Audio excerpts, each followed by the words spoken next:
PM Modi के Japan दौरे का आखिरी दिन पीस मेमोरियल पर आज उन्होंने पहुंचकर श्रद्धांजलि दी है। आठवीं हमले में मारे गए लोगों को प्रधानमंत्री की तरफ से श्रद्धांजलि दी गई। हिरोशिमा में ब्रिटेन के प्रधानमंत्री के साथ द्विपक्षीय वार्ता भी।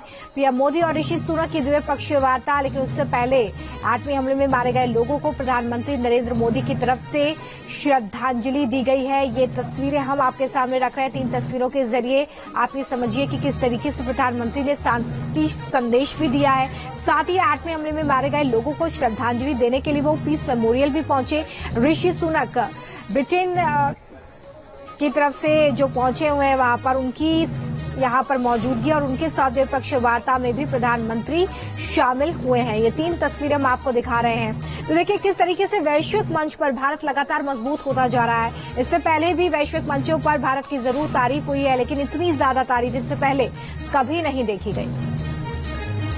और एक और बड़ी खबर का रुख कर लेते हैं, जहां पर जापान में किस तरीके से जय हिंदुस्तान हो रहा है। ये आप देखिए, जापान के बड़े अखबारों में प्रधानमंत्री की चर्चा हो रही है। जापानी अखबारों के हेडलाइंस में प्रधानमंत्री की तस्वीर छपी है। जेलेंस्की और प्रधानमंत्री नरेंद्र मोदी की मुलाकात कल हुई थी और ये मुलाकात आज जापानी न्यूज़पेपर में सुर्खियां बटोर रही है। ये तस्वीरें देखिए, जापान का ये न्यूज़पेपर है जिसमें प्रधानमंत्री किस तरीके से छाए हुए हैं इसकी तस्दीक करती ये तस्वीरें आप देखिए। जेलेंस्की और प्रधानमंत्री की मुलाकात की तस्वीर छपी है। साथ ही साथ वो तस्वीर जिसमें जो बाइडेन उनसे मिलने पहुंचे थे, गर्मजोशी से उनका स्वागत किया था, वो तस्वीर भी छाई रही है। मधुरेंद्र मेरे सहयोगी इस वक्त हमारे साथ फोन लाइन पर हैं। देखिए मधुरेंद्र, वैश्विक स्तर पर प्रधानमंत्री की तारीफ इससे पहले भी होती रही है, इंडिया की तारीफ इससे पहले भी होती रही है, लेकिन इस बार जितनी तारीफ हो रही है उसके आखिर क्या मायने निकाले जाएंगे। हेडलाइंस इसी तरफ इशारा करती हैं कि ग्लोबल लीडर के तौर पर प्रधानमंत्री की मौजूदगी और उनकी लोकप्रियता लगातार आसमान छूती जा रही है। देखिए, भारत का महत्व दुनिया में कुछ इस कदर बड़ा है कि भारत के बिना आप ग्लोबल ऑर्डर की बात आज की तारीख में नहीं कर सकते, चाहे वो इंडो पैसिफिक एरिया हो या फिर इंडियन ओशन का एरिया हो। और ये ऐसे इलाके हैं जहां से होकर दुनिया का 80% ट्रेड गुजरता है, जहां से होकर आप समझिए कि दुनिया की अर्थव्यवस्था जो संचालित होती है। और भारत की बात करें तो दुनिया का सबसे बड़ा आबादी वाला देश है, तो ऐसे में आप समझ सकते हैं कि किसी भी दुनिया के बड़े से बड़े देश को भारत के एक तरह से देखा जाए तो भरोसे जो है अपनी अर्थव्यवस्था को आगे बढ़ाना पड़ेगा, ये सर्वविदित है। और इसी ताकत के साथ, यानी 150 करोड़ लोगों की ताकत के साथ प्रधानमंत्री मोदी जब भारत का नेतृत्व करते हैं तो दुनिया का हर देश जो है भारत के सामने अपने आप को जो है कहीं न कहीं एक मित्र देश के तौर पर प्रस्तुत करता है, ताकि वो भारत के साथ संबंधों को आगे बढ़ा सके। और हम देख रहे हैं कि किस तरह से अमेरिका के राष्ट्रपति जो बाइडेन जो प्रधानमंत्री का ऑटोग्राफ लेना चाहते हैं, और यहाँ तक कि आप एल्बांसी की बात करें, ऑस्ट्रेलिया के पीएम की, वो भी प्रधानमंत्री से जो है वो इतने प्रभावित हैं। और दोनों राष्ट्राध्यक्ष ये कहते नजर आते हैं कि उनकी लोकप्रियता यानी पीएम मोदी की लोकप्रियता जो है वो कहीं न कहीं इन दोनों से ज्यादा है। और जब बात अमेरिका की हो, जहाँ पर प्रधानमंत्री जो विजिट करने वाले हैं, या अभी कल जो है वो जाएंगे ऑस्ट्रेलिया, जहां सिडनी में जो है प्रोग्राम होने वाला है। इन तमाम जगहों पर जिस तरह से पीएम मोदी के कार्यक्रम में शिरकत करने के लिए अमेरिका में जो बाइडेन और यहाँ सिडनी में एल्बांसी को लोग चाहते हैं कि शिरकत करें, ये प्रधानमंत्री मोदी की अपनी हम कहें कि छवि है, अपनी लोकप्रियता है, अपनी मजबूती है, जो कि दुनिया के तमाम देशों में दिखाई देती है।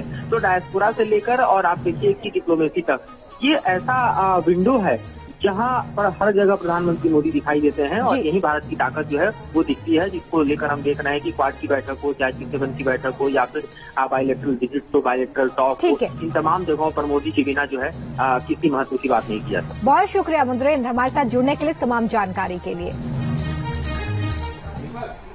प्रधानमंत्री नरेंद्र मोदी और यूक्रेन के राष्ट्रपति जेलेंस्की के बीच मुलाकात हुई। ये मुलाकात जापान के शहर हिरोशिमा में हुई।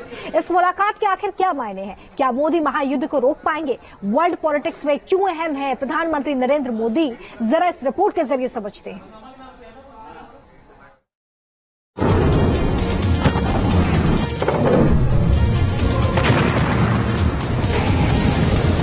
ये जंग दुनिया को तबाही की तरफ ले जा रही है। इस जंग से तीसरे विश्व युद्ध का खतरा है। करीब 1.5 साल हो चुके इस युद्ध को हुए, लेकिन ये खत्म होने का नाम नहीं ले रहा।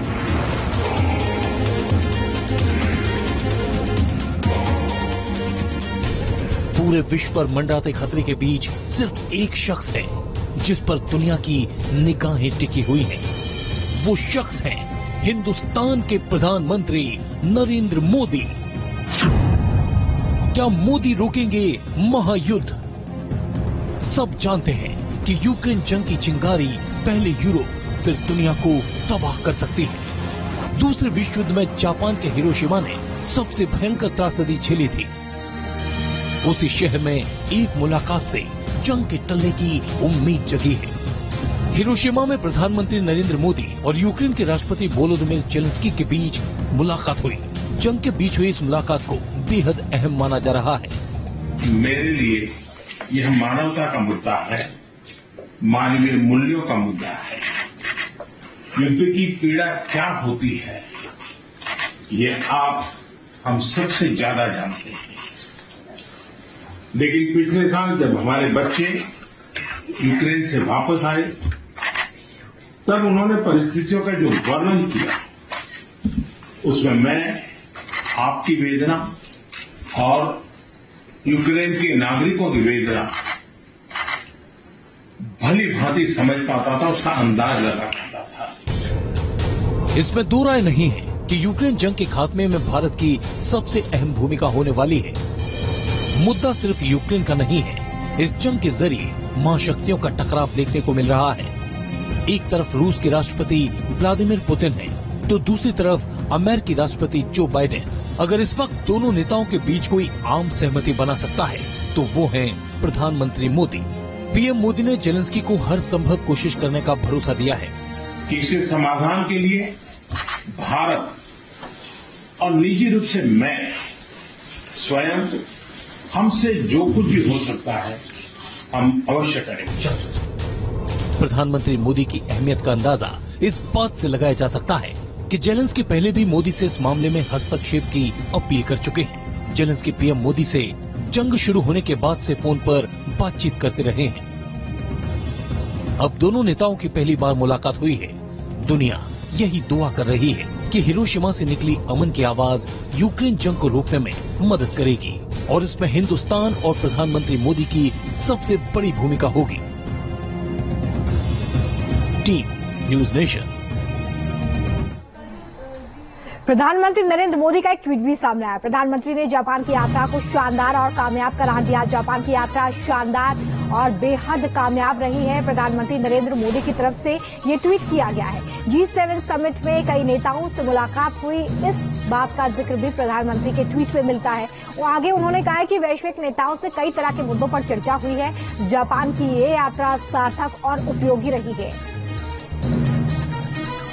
साथ ही उन्होंने अपने अगले कार्यक्रम की जानकारी भी दी है। पापुआ न्यू गिनी भी जा रहा हूं, प्रधानमंत्री की तरफ से ये ट्वीट किया गया है। तो देखिए, जापान की यात्रा को लेकर प्रधानमंत्री का ये ट्वीट अहम हो जाता है क्योंकि कई देशों के प्रतिनिधि वहां पर पहुंचे हुए हैं। ऐसे में प्रधानमंत्री ने अपने ट्वीट में जिक्र किया है कि वैश्विक स्तर पर बहुत सारे नेताओं से मुलाकात हुई है और कई महत्वपूर्ण मुद्दों पर चर्चा भी हुई है, जिसके चलते जापान की मेरी ये यात्रा शानदार और सफल रही है। G7 समिट में कई नेताओं से मुलाकात का जिक्र प्रधानमंत्री के इस ट्वीट में।